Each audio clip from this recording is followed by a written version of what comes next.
अस्सलाम वालेकुम स्टूडेंट्स, कैसे हो आप सब। इंशाल्लाह ताला उम्मीद है कि आप ठीक होंगे। तो आज हमारा जो मेन टॉपिक है वो क्या है, problem and issues of elementary education. यानी प्रॉब्लम्स और इश्यूज जो हैं एलिमेंट्री एजुकेशन में कौन कौन से हैं उनको हमने डिस्क्राइब करना है। ठीक है, तो यहाँ पे हम बताएंगे कि एलिमेंट्री एजुकेशन पहले है क्या। एलिमेंट्री एजुकेशन आप सबको पता है, नौवीं यूनिट है तो आपको पता है elementary education is typically the first stage of compulsory education coming between early childhood education and secondary education। ये वो फर्स्ट स्टेज है कंपलसरी एजुकेशन की जो अर्ली चाइल्डहुड और सेकेंडरी एजुकेशन के इन बिटवीन होती है। According to constitution of Pakistan, Pakistan की कॉन्स्टिट्यूशन यानी आइन के मुताबिक ये ज़रूरी था कि गवर्नमेंट ऑफ पाकिस्तान जो है वो फ्री एजुकेशन करे तमाम स्टूडेंट्स के लिए, कितने 5 to 16 years old, and enhance adult literacy. Pakistan के आइन के मुताबिक तो ये बहुत ज़रूरी है कि पाकिस्तान जो है पूरी मतलब 5 से 16, 5 से 16 साल के बच्चे के लिए तालीम जो है वो मुफ्त करे। With the 18th constitutional amendment, 18वीं जो आइनी तरमीम है उसके मुताबिक concurrent list which comprised of 47 subject was abolished. Back वक्त जो है 47 एक ऐसी लिस्ट जारी हुई जिसमें 47 जो मज़ामीन हैं उनको ख़त्म किया गया। And the subjects including education were transfer to federating unit as a move toward provisional autonomy.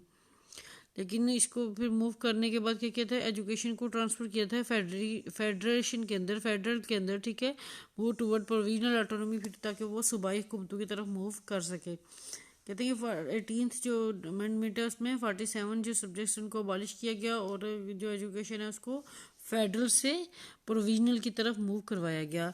Next है फीमेल एजुकेशन जो है, यानी तालीम नस्वां जो है वो कितनी है पाकिस्तान में, वो क्या इसका क्या इशू है। Having an education is fundamental right of every citizen. कहते हैं कि एक एजुकेशन को होना जो है ये फंडामेंटल राइट है किसी भी शहरी का। But gender discrepancies still exist in education centre. लेकिन अभी भी हमारे एजुकेशन सेंटर में जो है वो जो जिनसी तजाद है वो बहुत ज़्यादा पाया जाता है। According to 2011 human development report of the United Nations development program, approximately twice as many males as females receive a secondary education in Pakistan.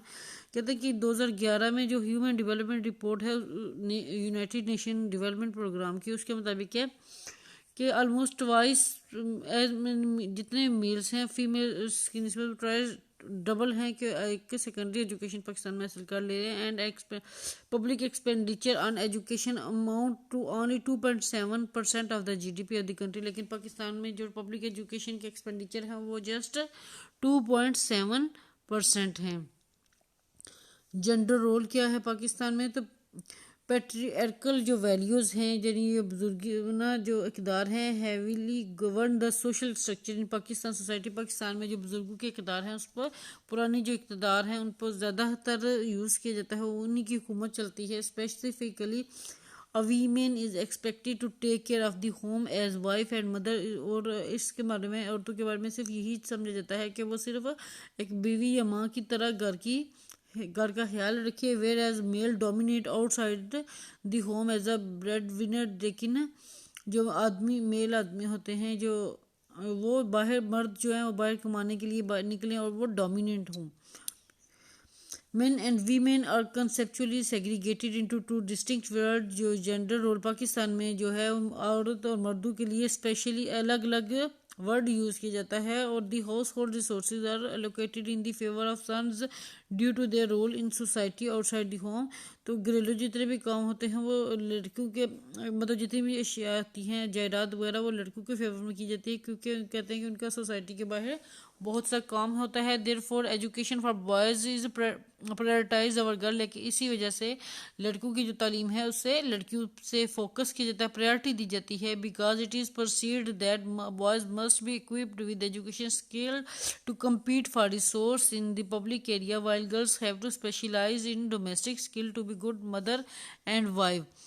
कहते हैं कि इसलिए किया जाता है कि मर्द जो लड़के जो होते हैं वो एक तालीम याफ्ता अच्छी तालीम महारत से हासिल कर सकें ताकि वो बाहर के रिसोर्सेज से और अब अपनी अवामी मैदान में आगे अपनी स्किल्स जो हैं, अपनी महारतें हासिल कर सके, जबकि लड़कियां जो हैं वो तो घरेलू काम में ही रहती हैं, to be good mother and wife, और अच्छी माएँ और बीवियां बन के।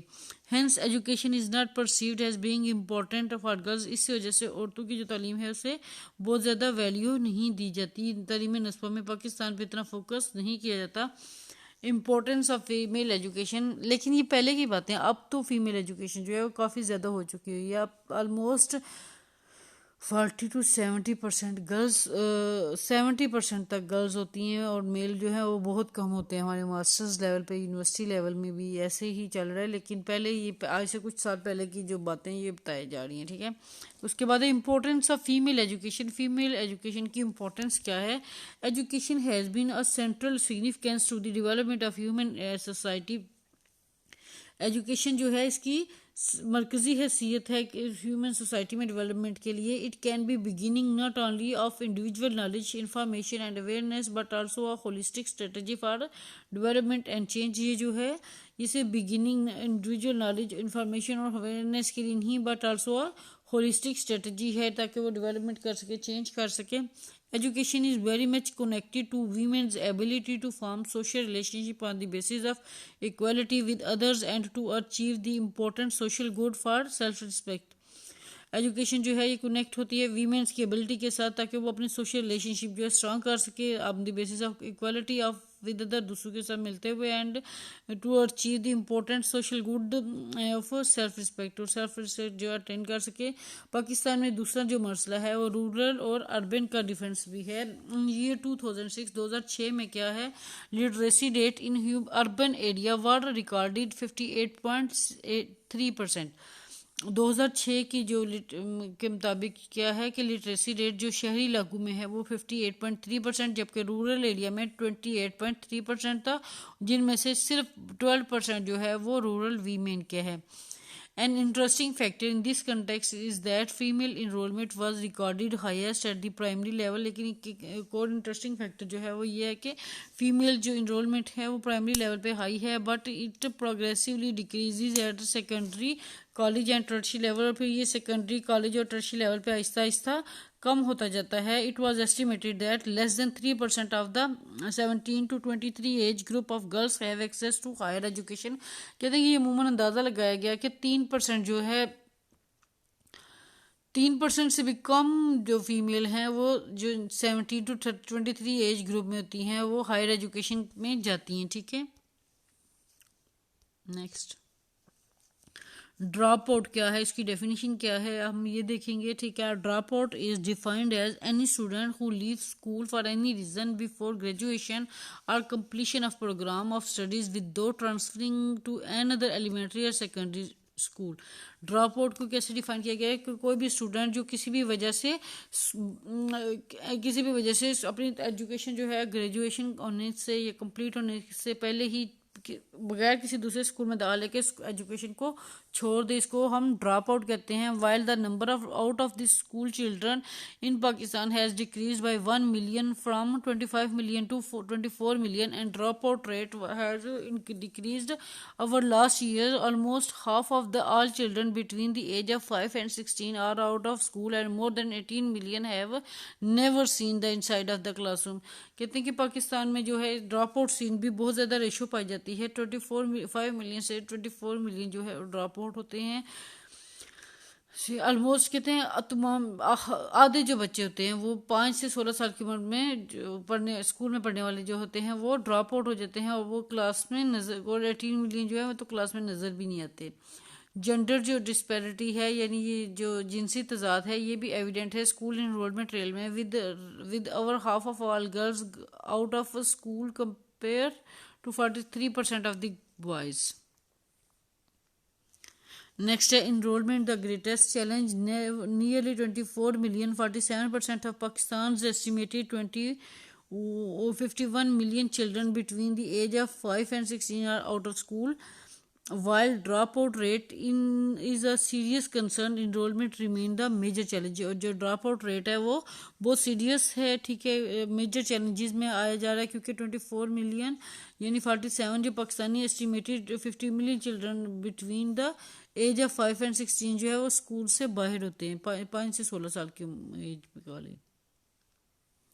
Factor affecting curriculum development in Pakistan, Pakistan में कुछ कौन से फैक्टर हैं जो करिकुलम डेवलपमेंट को इफेक्ट कर रहे हैं। सबसे पहले है lack of alignment, then economic problem है, ठीक है, लैक ऑफ अलाइनमेंट, ठीक है, बच्चों को एग्जैक्ट अपनी लाइन का नहीं पता। उसके बाद उनकी इकोनॉमिक इश्यूज जो होते हैं, इनका माशी जो मसला है, देन पॉलिटिकल इंटरफेरेंस, उनका सियासी जो मुदाखलत होती है, इनएडिक्वेट इवेलुएशन अच्छे तरीके से नहीं होती, गैर मुनासिब होती है, देन डिसअप्रूवल ऑफ सोसाइटी, ठीक है, सोसाइटी जो है वो उनको सपोर्ट नहीं कर रही होती। करिकुलम मोर अर्बनाइज्ड होता है, करिकुलम जो है वो ज़्यादातर अर्बनाइज सिटी के लिए होता है, ठीक है, अर्बन रूरल एरिया के लिए वो नहीं होता, रूरल एरिया वाले उसको नहीं फॉलो अप कर पाते। Lack of in service training, और इन सर्विस ट्रेनिंग जो है इनकी कमी की वजह से भी जो है ये करिकुलम डेवलपमेंट को ये भी इफ़ेक्ट करती है। इसके बाद नेक्स्ट है lack of commitment of national philosophy. Next आगे आ जाता है health and family life education, यानी हेल्थ और फैमिली लाइफ एजुकेशन क्या है। Everyone who work with children and young people would perhaps unanimously agree with that they have a difficulty and seemingly an almost impossible task to getting this sector of our population to do the right thing. Parents complain about their children, teachers complain about their students, and both groups tend to agree that the children of today are more difficult to manage than those of the parents. कहते हैं कि parents जो हैं वो children के बारे में complaint teacher से करते हैं, और टीचर जो है वो कंप्लेंट बच्चों के बारे में वो भी करते हैं, और दोनों का मकसद यही है कि आजकल जो बच्चे हैं वो डिफ़िकल्ट हो गया है उन्हें मैनेज करना, जबकि पुराने बच्चे जो थे इजीली मैनेजेबल थे। They need to know what they are up against. We need to prepare our young people for future and survival of our society, since they are future and survival of our society depend on them. A good part of that preparation is contingent upon the life skill that we give them, and this we can be found in health and family life education program. Family life education during childhood, basically family life concept जो है attitude skills that need to be learn during childhood include developing a sense of self, learning right from wrong, learning about family role and responsibilities, making and keeping friends, respecting similarities and difference in individuals and families, and learning to make choices. Although these may be learned within the family, they are also receive attention in family life program, because some families may be unable or unwilling to educate their children about these concepts, or their effect may be unsuccessful or may not happen at the right time. Challenge क्या है teaching HFLE को, FHFA health जो family learning education है, इसके challenge क्या क्या हैं। Sometime one can believe that what they are doing to help youngsters by enabling them with life skills such as conflict resolution, problem solving, decision making, etc. seems to be a waste of time, because they seem not to be utilizing these skills. Not enough time is allocated to HFLE. Administrators need to understand the importance of HFLE, ठीक है, and the benefit it has been in relation to academic endeavors.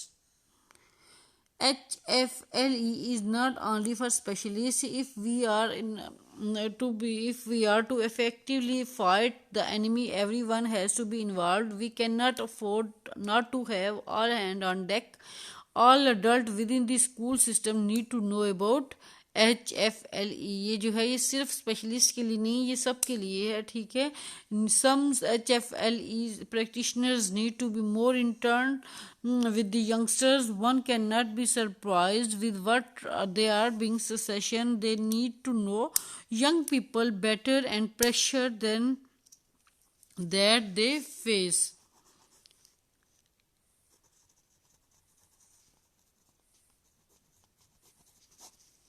Collaboration is the key. HFLE has to be collaborative effort. People need to know what they are up against, and the goal and objective need to clear. Next step, private schools. The private education sector in Pakistan, which now can account for almost 50% of enrollment in Punjab alone, has arisen from a complex set of reasons and has more ramification than those captured by research and policy response. This sector need to taken more seriously for both the risk it poses and opportunities it provides. At present, a parallel amorphous private sector continues to mushroom without any adequate harness and clarity on its eventual direction. The state will have to take charges as laissez-faire in education. Like any other fundamental right cannot exist. To be successful, it will be first have to reform itself, view the private sector as a medium for education proliferation and comprehend the sector thoroughly before applying any policy. Medium instruction जो है यानी Urdu medium English medium, उसके बारे में क्या कहते हैं? Children must initially begin their schooling in their own tongue with which they are familiar. बच्चों को जो है हमेशा अपनी इब्तदाई तालीम जो है अपनी मादरी ज़बान में हासिल करनी चाहिए जिसमें वो जिससे फेमिलियर होते हैं। This will help their cognitive development and inculcate critical thinking जो है ये कॉग्निटिव डेवलपमेंट में इम्प्रूव करती है और इनकी क्रिटिकल थिंकिंग को इन्हांस करती है। It will also enable them to be articulate participant in the construction of knowledge in the classroom and discourage the culture of rote learning. और ये रोट लर्निंग से वो भी डिस्करेज करती है। English should be introduced at a later stage and taught as a second language. Next, teacher training जो है ये किस तरह के इफेक्ट करती हैं? प्री सर्विस जो है teachers for the primary school after passing secondary school examination are provided 1 year training. PTC and CT training is provided by government colleges of elementary education. कहते हैं ये टीचर जो प्राइमरी स्कूल्स के होते हैं जब वो मैट्रिक करने के बाद अब तो ये खत्म हो चुकी हैं, ये पहले होती थी पीटीसी, ठीक है, प्राइमरी टीचर सर्टिफिकेट, और सीटी जो है ट्रेनिंग जो ये प्रोवाइड की जाती थी government college of elementary education. GCEE जो गवर्नमेंट कॉलेज होते थे एलिमेंट्री एजुकेशन के, वो पीटीसी और सीटी को ट्रेनिंग दिया करती थी प्री सर्विस में। मतलब मैट्रिक के बाद लोग सीटी करते थे, एफएससी के बाद पीटीसी, एफए के बाद पीटीसी वगैरह करते थे, एफए के बाद सीटी, मैट्रिक के बाद पीटीसी, और ये उलमा इकबाल ओपन यूनिवर्सिटी वाले भी कराया करते थे। लेकिन अब ये जो ट्रेंड है इस ख़त्म हो चुका है। अब जो है वो बीए के बाद बीएड और एमएड जो है ये बहुत ज़रूरी है टीचर्स की ट्रेनिंग के लिए। Those who passes BA BSc degree are provided 1 year training called bachelor education. वो लोग जो बीए बीएससी करते थे उनको 1 साल की ट्रेनिंग दी जाती थी जिसे बैचलर ऑफ एजुकेशन यानी बीएड कहते थे। लेकिन अब जो है वो बैचलर ऑफ एजुकेशन जो है बीए के बाद 2.5 years का हो चुकी हुई है, और एफए के बाद 4 साल का एजुकेशन कोर्स, और एमए के बाद 1.5 years है। Eight government college of education कहते हैं वो लोग जो बीए बीएससी करते थे उनको 1 year ट्रेनिंग यानी बीएड जो है गवर्नमेंट कॉलेज ऑफ एजुकेशन में दी जाती थी। लेकिन अब बीएड जो है 1 year ख़त्म हो चुका हुआ है। HEC की नई पॉलिसी के मुताबिक बीएड जो है 4 year है आफ्टर एफएससी, ठीक है, और 2.5 years का बीएड है आफ्टर बीएससी और BA, and 1.5 years after MA and MSc. These colleges are at a few selected places in each province in the country. Those who further want to specialize in the subject of education undergo 1 year course called Master of Education. कहते हैं कि ये जो colleges थे ये कुछ selected जगहों पे पाए जाते थे हर सूबे में। तो जो लोग मजीद अपनी स्पेशलाइजेशन इन एजुकेशन में बेहतर करना चाहते थे वो एमएड करते थे, ठीक है, MEd master in education. Next, in service training कौन सी हैं? प्रोग्राम ऑफ, ये प्री सर्विस होगी थी पीटीसी सीटी और बीएड एमएड। अभी इन सर्विस ट्रेनिंग कौन सी हैं? Program of in service teacher education, seminar in a seminar some problem of education are taken up and there is collective thinking, discussion are held and conclusion are arrived at all under the guidance of some experts. कहते हैं कि कुछ seminars मुनक्कद की जाती हैं जिसमें जो भी एजुकेशन में प्रॉब्लम फेस की जाए उनको डिस्कस किया जाता है, उनके बारे में कलेक्टिवली थिंक किया जाता है। फिर कंक्लूड किया जाता है कि कैसे वो गाइडेंस जो है वो कुछ एक्सपर्ट्स के साथ refresher courses mean an educational program organised for refreshing the knowledge in service teacher, और वो कुछ रिफ्रेशर कोर्सेज करवाए जाते हैं इन सर्विस टीचर ट्रेनिंग के लिए। वो रिफ्रेशर कोर्सेज जो हैं उसका क्या है कि वो एजुकेशनल प्रोग्राम ऐसे ऑर्गेनाइज किए जाते हैं ताकि टीचर जो इन सर्विस होता है उसकी नॉलेज को रिफ्रेश किया जाए। वर्कशॉप्स होती हैं, workshops are organised for giving in service education to teachers, they involve more of practical and less theoretical discussion. Workshop जो हैं ये ऑर्गेनाइज की जाती हैं इन सर्विस जो टीचर्स होते हैं ताकि वो प्रैक्टिकल वर्क जो है उसमें ज़्यादा से ज़्यादा इन्वॉल्व हो सके और थ्योरेटिकल डिस्कशन को कम से कम कर सकें।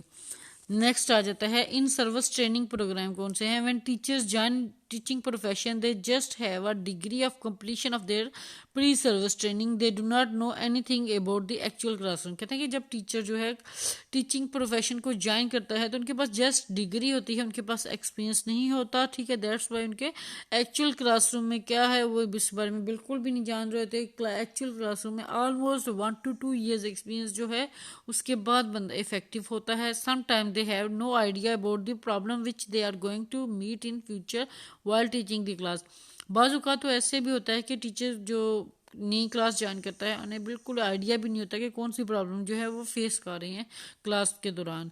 इन a training institution they just learn the curriculum handed to them and try their best to rote it and get through the examination. कहते हैं कि ट्रेनिंग इंस्टीट्यूशन में, बहुत से ट्रेनिंग इंस्टीट्यूशन बल्कि आजकल जो प्राइवेट चल रही हैं उनमें ऐसा ही है कि उन्हें कुछ करिकुलम निसाब उनको हाथ में दे दिया जाता है ताकि उसे अच्छी तरीके से रट्टा लगा लें एंड गेट थ्रू एग्जामिनेशन, और फिर अपने एग्जामिनेशन में क्लियर अप हो जाएं। In service training program are designed to refresh the knowledge of the teacher. One of the aim to introduce the teacher with a new trend and technique in the field of education. जो इन service training होती हैं programme इनमें ये इसलिए design किए जाते हैं ताकि टीचर्स जो होते हैं अपने नॉलेज को रिफ्रेश करें, ठीक है। उनका एक मेन मकसद क्या होता है, इंट्रोड्यूस करें विद न्यू ट्रेंड को टेक्निक को फील्ड ऑफ एजुकेशन में। In service program which are implemented for the improvement of the quality of education and to enable the teacher with the new technique do not produce the desired result, this happen due to some reason. कहते हैं in service जो program which implement किए जाते हैं improve quality of education and to enable the teacher with new techniques do not produce desire result, this happen due to some reasons. कुछ reasons की वजह से जो टीचर हैं वो इम्प्रूवमेंट अपनी क्वालिटी ऑफ एजुकेशन में नहीं ला सकती। मे भी उनकी थिंकिंग में कमी है, उनके एक्सपीरियंसेस जो है वो बहुत मैटर करता है। मोस्ट इंपॉर्टेंट रीज़न कौन सी हो सकती है, अपॉइंटमेंट ऑफ ट्रेनर। ट्रेनर की अपॉइंटमेंट कैसी है, teacher who have some approach to the appointing authority to have link with the concern department get themselves appointed as a trainer and even they themselves do not know about proper training. Main जो होती है कि हमारे जो trainer होते हैं वो भी हमारे बेस्ट ट्रेनर नहीं होते, ठीक है। वो ऐसे एक दूसरे के साथ लिंक के साथ ट्रेनर जो है वो अपॉइंट कर दिए जाते हैं और ट्रेनर जो है उन्हें खुद प्रॉपर ट्रेनिंग नहीं पता होता, वो फिर प्रॉपर ट्रेनिंग नहीं करवा पाते। उसके बाद ट्रेनिंग्स क्या है, when this schedule of the training course is sent to school and head of the school they are asked to send their teacher for workshop. The heads should send those teachers who have no relation with the subject for which they are going to taking training. Behind this there are many reasons. कहते हैं कि trainings क्या है, जब कोई भी schedule training का setup किया जाता है, कोई वर्कशॉप्स वगैरह मुनक्कद करवाई जाती हैं, तो कोई डिसीजन किया जाता है कि वो कैसे करेंगे, तो डिपार्टमेंट जो होता है वो हेड को लेटर भेजता है कि वो अपने टीचर्स को भेजें। तो टीचर्स हेड को चाहिए कि वो ऐसे टीचर्स को भेजें जो वो अपने सब्जेक्ट के बारे में बिल्कुल भी जान नहीं पाता, ताकि वो उस तरह से वहाँ पे सीख पाए। तो डिफरेंट ट्रेनिंग मेथड कौन थे, workshop arrange for in service teacher to enhance their knowledge in their respective subject. No modern techniques or material is used. The trainers teach them those articles which can be found in the books of different classes. No new advanced thing are added. Even in science subjects like mathematics or physics, only chalk and board are used. अब हमारे जो training method हैं वो भी बहुत अजीब से हैं। वर्कशॉप्स ऐसे अरेंज की जाती हैं इन सर्विस ट्रेनिंग के लिए कि वो अपने नॉलेज को इन्हांस करने और रिस्पेक्टिव सब्जेक्ट में कोई भी मॉडर्न टेक्निक और मटेरियल जो है उसको यूज़ नहीं कराया जाता है। ट्रेनर जो है वो टीच करते हैं उन आर्टिकल्स को जो उन्होंने पहले ही बुक्स में देखे होते हैं उनमें मज़ीद जो न्यू एडवांसमेंट है वो ऐड नहीं कर पाते। यहाँ तक कि साइंसिस सब्जेक्ट्स मैथमेटिक्स के लिए भी जस्ट चाक और बोर्ड यूज़ होता है। इसके अलावा एक्टिविटीज़ प्रैक्टिकल वर्क जो है वो ना होने के बराबर होता है। होप सो स्टूडेंट्स आज का लेक्चर आपको अच्छे तरीके से समझ आएगा। अगर नहीं समझ आता तो ये लेक्चर आपने दोबारा सुन लेने हैं। ठीक है, थैंक यू।